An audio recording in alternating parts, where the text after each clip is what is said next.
Yes.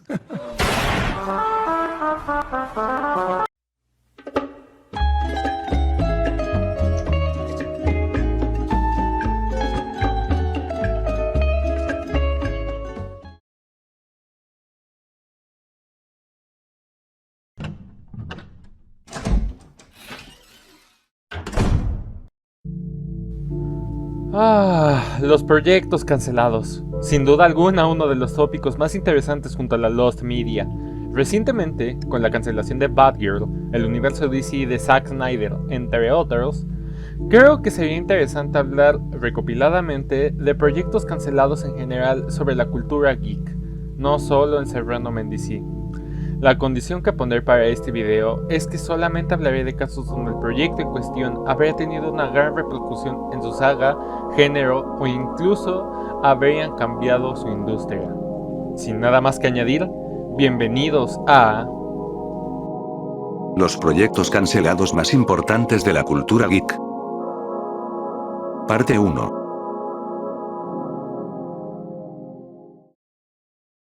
Spider-Man. ¿Realmente hace falta que diga quién es? Estamos hablando de tal vez el superhéroe más conocido además de Superman. El personaje ha gozado de muchísima popularidad, ya sea dentro y fuera de la industria del cómic, como en 1967 con la emblemática serie de los memes. También contando con dos live action que no he podido ver, uno protagonizado por Nicholas Hammond empezando en 1976 contando con 3 películas muy extrañas y una serie de televisión.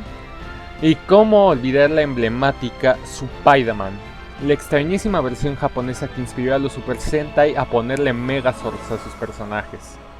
De estos live actions, solamente personas un tanto más metidas en el fandom las conocen, ya que no son los conocidísimos Andrew Garfield, Tobey Maguire y Tom Holland, los más populares por ser los más recientes. Pero, ¿qué me dirías si te digo que iba a tener su propia película mucho antes incluso que los X-Men y Blade el cazador de vampiros? Y por sobre todo, sería protagonizada por Leonardo DiCaprio y dirigida por el reconocidísimo James Cameron. Algunos fans ya saben de qué proyecto estoy hablando.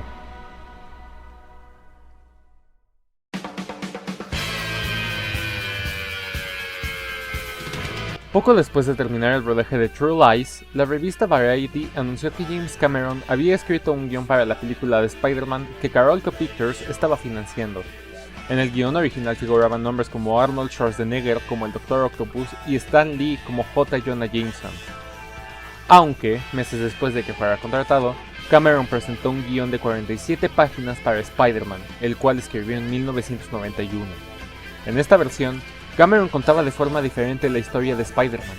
El guión contaba con diferentes versiones de Electro y Sandman. Electro iba a ser un multimillonario llamado Carlton Strand en vez de Max Dillon, y el Hombre de Arena iba a ser un sujeto llamado Void en vez de llamarse Flynn Marko o William Baker. Este mutaría tras una explosión nuclear en la playa. La película finalizaría con una batalla en el World Trade Center, donde Spider-Man le revelaría su identidad a Mary Jane. El guión contenía escenas muy subidas de tono, como Peter espiando a Mary Jane mientras ésta se cambiaba, y también la controversialísima escena de Spider-Man y Mary Jane teniendo lo alto del puente de Brooklyn, imitando los movimientos de apareamiento de los arácnidos. Sí, esto es lo único y que más me choca de este guión. Interesantemente, este guión contaba con algunas ideas originales como que Spider-Man lanzara telarañas orgánicas, analizar más la psique de un adolescente el cual quiere hacer bien las cosas después de cometer un gran error y ver que la ciudad es muy corrupta, contando con una escena que me encanta en el guión donde defiende a una mujer siendo atacada por su pareja y esta reacciona atacando a Spider-Man defendiendo a su abusador, culminando esta escena con Spider-Man perdiendo la fe en la ciudad. Algo que sin duda aportaba una idea demasiado interesante del personaje. Tristemente, el proyecto acabó cancelado por Carolco en abril del 1992 debido a problemas financieros y legales. Según las fuentes, el año 1992, cuando el director James Cameron completó la escritura de lo que sería la película de Spider-Man, los motivos de que no se llevase a cabo fueron la lucha de derechos, y es que en aquellos tiempos Spider-Man iba de mano a mano y difícilmente una productora podía hacer una película sin entrar en una extenuante guerra. de la cual el resultado final era la cancelación del proyecto. De ahí que Cameron se cansase de esperar y se olvidase de Peter Parker y su alter ego. Más tarde, Sony fue la dueña absoluta de los derechos de Spider-Man y tuvimos la conocidísima saga que ya tenemos. Si te interesa saber más de esta interesantísima película cancelada, te recomiendo que veas el video de mi colega Oreja Bastarda, donde te cuenta más de la producción y te relate la historia completa del guión. Incluso se tomó la molestia de traducir e incluir los artes conceptuales al guión. Te lo recomiendo mucho. Sin más, pasemos con el siguiente proyecto.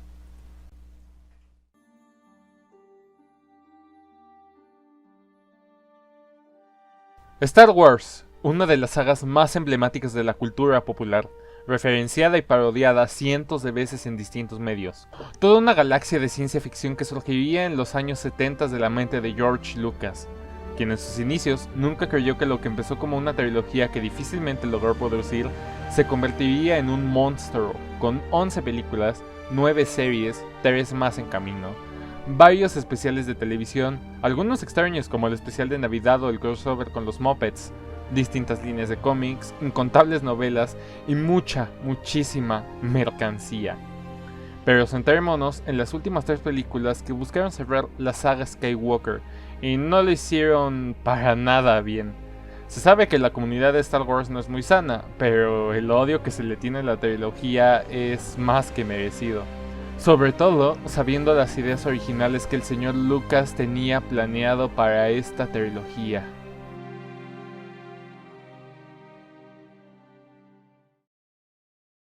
En el año 2012, el creador, también conocido como George Lucas, decidió vender Lucasfilm a The Walt Disney Company.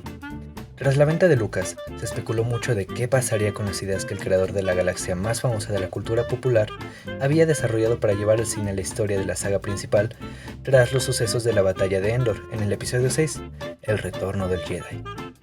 Pues bien, estos tiempos oscuros han concluido, ya que el escritor Paul Duncan, creador de la magnífica obra editorial Los Archivos de Star Wars, episodios 4 o 5, 1977 a 1983, acaba de publicar, también en Editorial Taschen, la continuación de esta gran obra, Los Archivos de Star Wars, episodios 1 a 3, 1999-2005.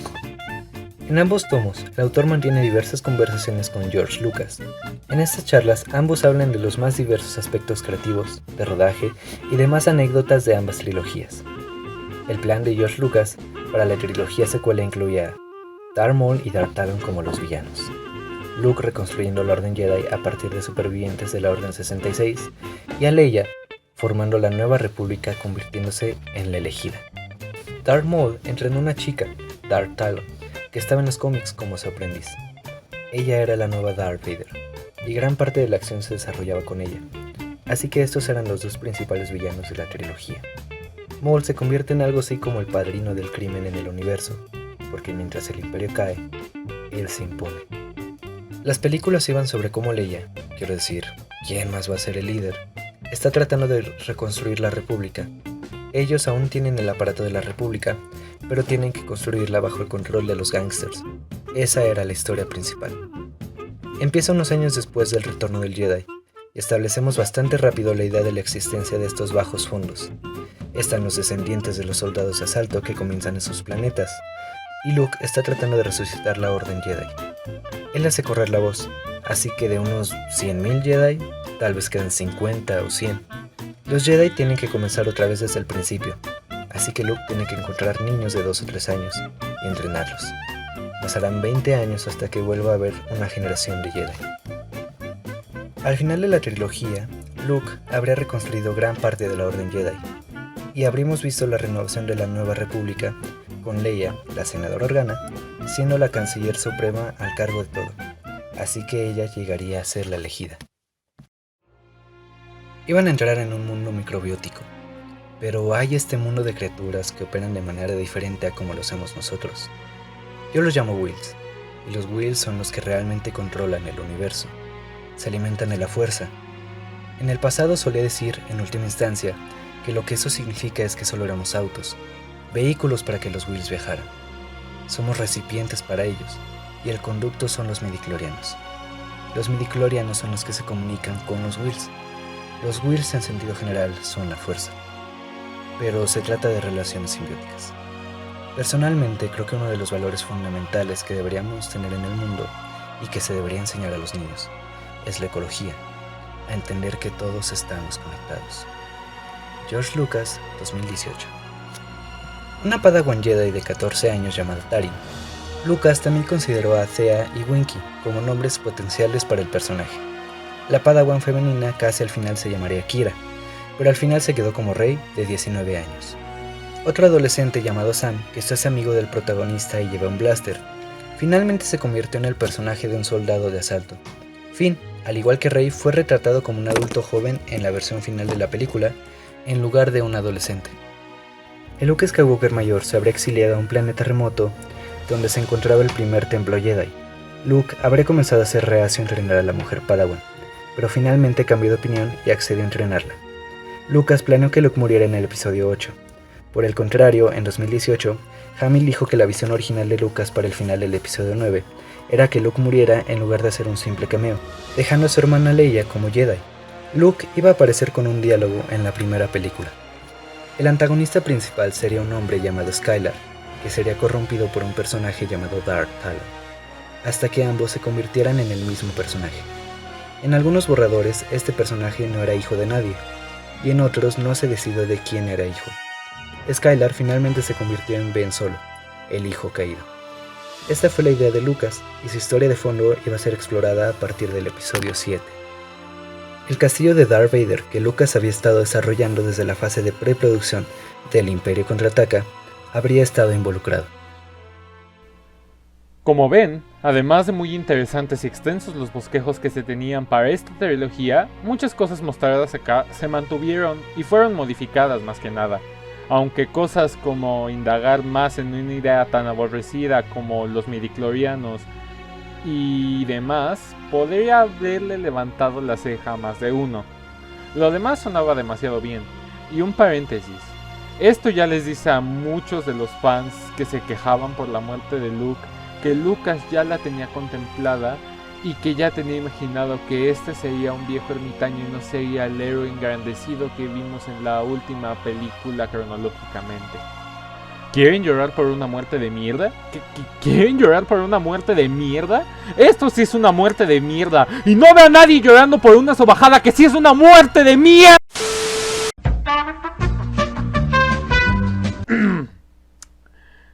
Si quieres profundizar más en el tema, te recomiendo ver el video de La Sombra del Imperio y de Oreja Bastarda sobre el tema. Indagan mucho más en esto y se extienden mucho más en cosas del guión y temas no abarcados en este video. Sin más, pasemos con los siguientes proyectos. La Liga de la Justicia. Me gustaría decir que no necesita presentación, pero tristemente hace ya rato este dejó de ser el grupo más famoso de superhéroes debido a que salió el UCM, y este cosechó una vasta fanaticada alrededor del mundo, haciendo que las nuevas generaciones ya no conozcan tanto a este grupo de superhéroes, el cual fue el rey por muchísimo tiempo en los cómics y animación. Pero, ¿qué me dirías si te comento que DC se adelantaría 3 años a Marvel con su mega crossover, conocido por todos como Los Vengadores? Así, tal vez, habiendo cambiado las reglas del juego y sobreponiéndose a Marvel como la reina de las películas de superhéroes para siempre. Damas y caballeros, permítanme presentarles Justice League Mortal. Esta es una película fallida que sería dirigida por George Miller con guiones de Kieran y Michael Mulroney. Este filme llegaría a los cines en 2009 antes de que Warner Bros. Decidiera cancelar el proyecto. La película estaba inspirada fuertemente en la serie de cómics Torre de Babel de Mark Waid. La historia trataría de cómo Batman, después de crear planes para liquidar a la Liga de la Justicia, en caso de resultaran ser villanos o terminaran siendo controlados mentalmente, fueron robados por la computadora o Mac. Y ahora la Liga de la Justicia estaría sufriendo ataques simultáneos, incluyendo a él mismo. La historia, que transcurre en localizaciones como Gotham, Metrópolis, Atlantis o la Fortaleza de la Soledad, tiene su punto culminante cuando Maxwell Lord consigue controlar mentalmente a Superman, convirtiéndolo en una amenaza. La situación límite obliga a Batman a liquidar al villano, rompiéndole el cuello. a diferencia de que en los cómics Wonder Woman era la ejecutora. El clímax final, que comprende una lucha contra el OMAC principal, acaba con el sacrificio de Barry Allen para salvar al mundo. Tras su muerte, Wally West asume el manto de Flash, en un guiño a Crisis en las Tierras Infinitas, dando pie a la formación de la Liga de la Justicia, incluyendo una aparición de Starro en la última escena. En septiembre del 2007, el director George Miller firmó un contrato para hacerse cargo de la película Justice League Mortal, planeada para estrenarse en julio del 2009. Warner Bros. Había estrenado Batman Inicia en el 2005, Superman Regresa de Bryan Singer en el 2006, por lo que se pensaba que Christian Bale y Brandon Routh pudieron repetir sus respectivos roles de Batman y Superman. En el estudio se decidió que sería una nueva franquicia, teniendo un presupuesto estimado de $220 millones, sufriendo cambios en el guión, intentando comenzar a filmar antes de la huelga del guionista de 2007 a 2008, en localizaciones de Australia. El proyecto se canceló definitivamente luego de que Dark Knight fuera un éxito, por lo que Warner prefirió realizar películas individuales de los superhéroes de DC Comics. Aunque no trascendiera demasiado, la película llegó a estar en plena preproducción con escenarios en construcción y pruebas de vestuario para varios de los actores principales. Scruggs formó parte del departamento artístico encargado de desarrollar storyboards. El artista comenta que estuvo en Australia con Miller alrededor de 6 meses mientras planeaban la película, y revela los siguientes detalles. El director era invitado a las pruebas de vestuario porque era un tipo de cómic. Los trajes de Batman y Superman eran muy parecidos a los que vemos en los nuevos 52. Wonder Woman tenía más detalle y la falda de Alex Ross. Jay Burchell representaba al villano de la forma friki. Tenía un imperio de restaurantes Kingdom Come que aparecía en la trama como medio para infectar el mundo con algún tipo de virus, y estaba obsesionado con los superhéroes. DJ Cotrona, durante una entrevista con Cinema Blend, por motivo de estreno de G.I, Joe, La Venganza, el actor habló más sobre la fallida película basada en los personajes de DC Comics, más concretamente sobre el traje que iba a llevar, revelando que su Superman tendría el aspecto de un dios. Solo tiene buenas palabras para lo que habría sido esta versión del Hombre de Acero. Me hubiera gustado mucho extenderme más al hablar de este proyecto, ya que tiene muchas cosas que me gustan bastante, como que no endiosan a Batman y recibe muchas golpizas durante el guión porque es un simple humano. También ver la percepción de al ver que está directamente tratando con dioses, además de que me recuerda muchísimo a la trama de la película de Justice League Doom, que es prácticamente una adaptación muy libre de Torre de Babel, pero siento que tomaron mucha inspiración también de esta película cancelada. Ciertos detalles como ese Superman que sienta amor por la humanidad, muy a diferencia del Superman que tuvimos con Henry Cavill, me gustan. Aunque me molesta en algunas partes las participaciones de Wonder Woman, porque no es la Wonder Woman que me gusta como la de Linda Carter. Es una que sigue siendo muy resaltada por su físico. Además de, como siempre, Barry Allen, mi personaje favorito de todo DC, se roba la película en cada momento que sale del guión. Me hubiera gustado extenderme más hablando de esto, pero no se pudo. Así que si te interesaría saber más de este proyecto, puedes ir al canal de Oreja Bastarda para que le eches un vistazo más sobre la producción y el guión completo de la película. ¿Qué quieren que diga? Es nuestro saqueador de tumbas de confianza. Superman Lives. Estamos hablando de tal vez la película cancelada, no solo más conocida por los fans de las películas de superhéroes, sino tal vez una de las películas canceladas más populares de la historia. Adelanto que con este filme cometeré trampa de alguna forma, ya que de haberse realizado la película de Tim Burton no se habría ocupado este guión, se habría ocupado el de Dan Gilroy, el cual personalmente no creo que sea malo realmente, pero no es ni la sombra de lo magnífico que es el guión de Kevin Smith, el cual se nota fue hecho con mucho cariño, aunque hay unas partes donde se ve que el productor John Peters metió sus narices y cambió cosas que no, pero aún así se sigue notando el amor que Kevin le tiene al personaje. Sin más alardeos, comencemos con esto.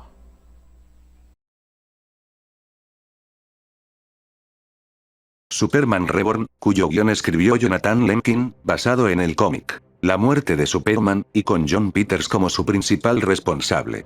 Este guión gustó al estudio, pero decidieron que le diese un vistazo a alguien más. Para revisar el guión, se recurrió a Kevin Smith, gran cineasta y guionista de cómics, que, habiendo demostrado más de una vez su devoción por el personaje, parecía la opción más obvia.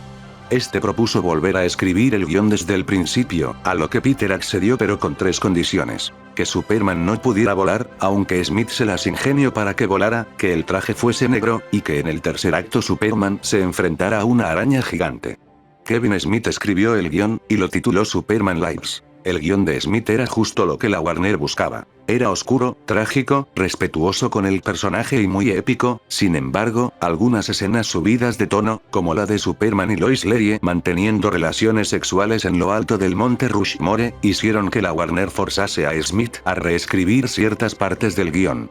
El argumento de la película se basaba ligeramente en la saga de la muerte de Superman, y entre los villanos que aparecerían se encontrarían un Lex Luthor menos caricaturesco que en anteriores entregas, Brainiac, uno de los villanos más originales de la galería de Superman, y Doomsday, el monstruo que acabó con la vida del héroe en las páginas del cómic y que también lo haría en la película. Tristemente el guión a continuación no se quedaría ya que, como todos sabemos, la dirigiría Tim Burton, y aparentemente el guión se alejaba mucho del estilo que Burton maneja. Aunque, si bien, Burton quería hacer algo distinto a el estilo gótico que siempre manejaba, este se alejaba muchísimo de lo que él estaba dispuesto a cambiar, por lo que trajo a su colaborador habitual, Wesley Street, para empezar un nuevo guión con la condición de conservar algunas cosas del guión de Kevin Smith. Ahora sí, sin más parloteos, he aquí el guión de Superman Lives de Kevin Smith. La historia iniciaba con Brainiac y su sirviente L-Ron recibiendo un mensaje de Luthor, en la cual hablaba de un kryptoniano, lo cual interesó a Brainiac, ya que buscaba al Erradicador. Mientras en la Tierra Luthor le hace mala propaganda a Superman por los medios, contando con un diálogo de Luthor que me encanta.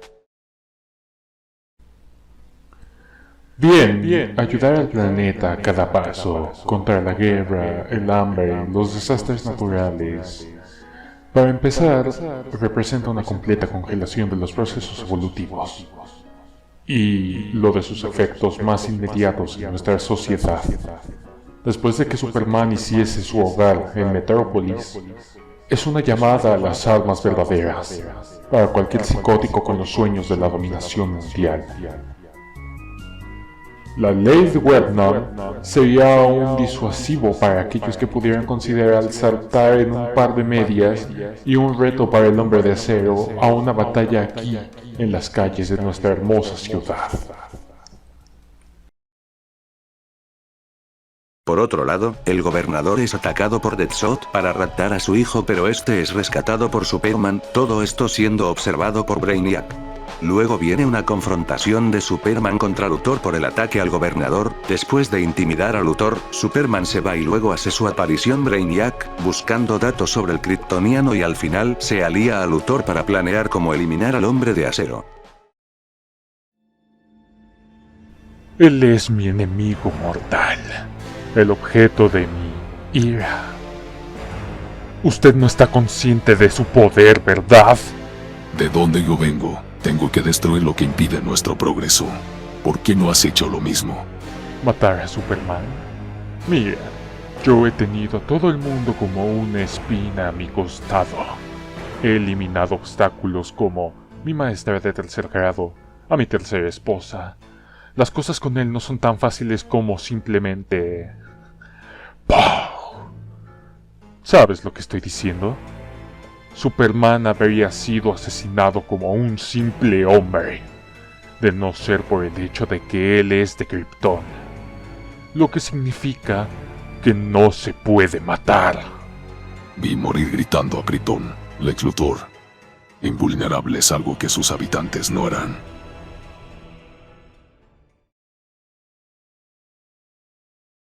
Después se vienen unas conversaciones íntimas de Clark y Lois, y la revelación de su doble identidad. También hay escenas en el diario El Planeta y todas las cosas típicas periodísticas. El plan del equipo Brainiac y Luthor se inicia con el bloqueo de la luz solar a la Tierra, y la llegada de Doomsday.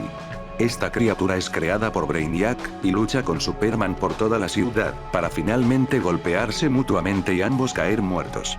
Ante la muerte del último kryptoniano es activado el erradicador. Luego se produce el funeral, con aparición del Batman de Michael Keaton, dándole el pésame a la ciudad, y motivándolos a honrar la memoria de Superman, y Brainiac hace su presentación, en sociedad, como el defensor de la Tierra de una colonización y que esa era la razón de bloquear el sol.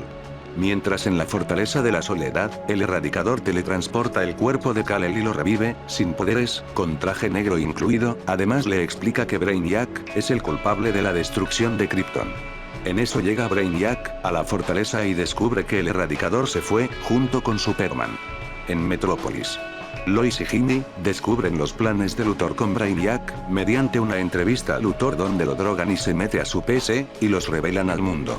Mientras Superman y el erradicador va por el satélite que está bloqueando el sol, pero fallan y se estrellan en Ciudad Costera, hogar de Hal Jordan. Brainiac se revela como conquistador de la Tierra y rapta a Lois.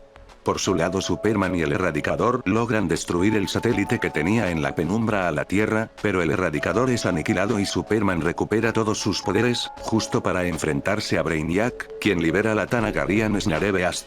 Superman destruye a la criatura, sí, la pinche araña que tanto quería el pendejo de John Peters, y a Brainiac, contando con unas líneas que me encantan. ¿Osas ocultarte como un insecto? Entonces, te voy a aplastar como a uno.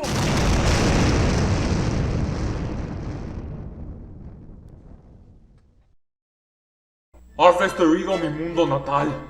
Tú me mataste. Y fuiste el que obligó a mi amigo a dar su vida. Tú no tomas vidas. Ese es tu código vivo, al igual que el erradicador. Yo vivo. No, fue uno de los seres más humanos que he conocido. Tú eres apenas una máquina.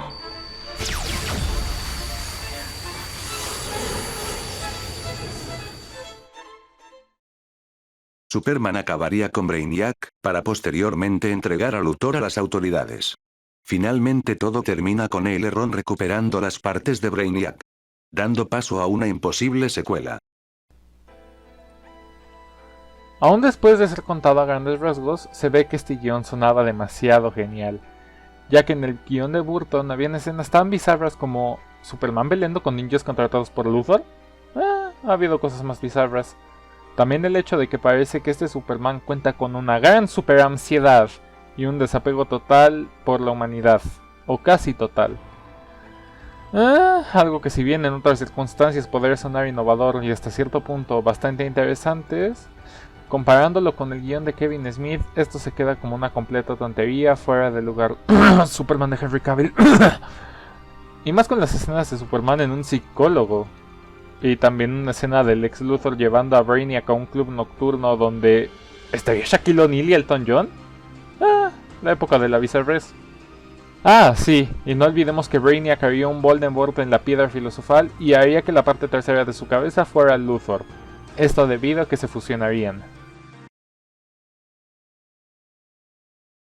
Sin comentarios. Y al final de todo, omitiendo que el traje de Superman cambiaría a uno que le da poderes ya que este los pierde, Cosa que pasa en los cómics.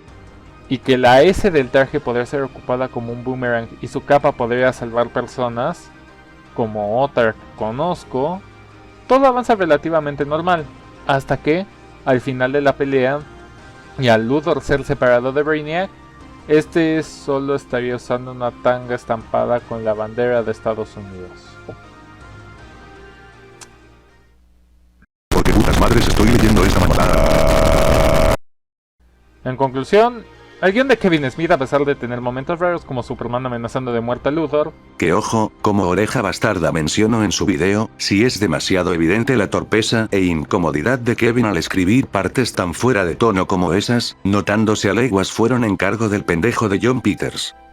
y otras así, se nota que fue hecho con un profundo cariño y respeto por el personaje, y sin duda, de haberse hecho la película con este guión, habría sido junto a la película de 1978 la mejor película de Superman de la historia, e incluso me atrevo a decir que habría sido una de las películas de superhéroes más memorables de la historia. Pero aún de haberse hecho la película, esto no habría pasado, lo cual es sumamente triste y decepcionante. En fin, con eso concluimos este video. Espero les haya gustado... ¿Qué? Que aún me falta la peli original de Godzilla del 98, la peli de Resident Evil de George Romero, Savage Redemption y el live action cancelado de Evangelion. ¡Me llévala!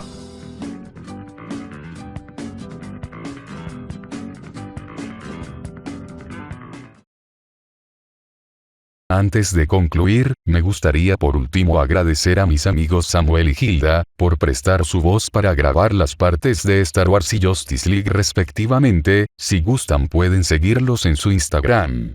De verdad muchas gracias amigos. Sin más, nos vemos hasta la próxima.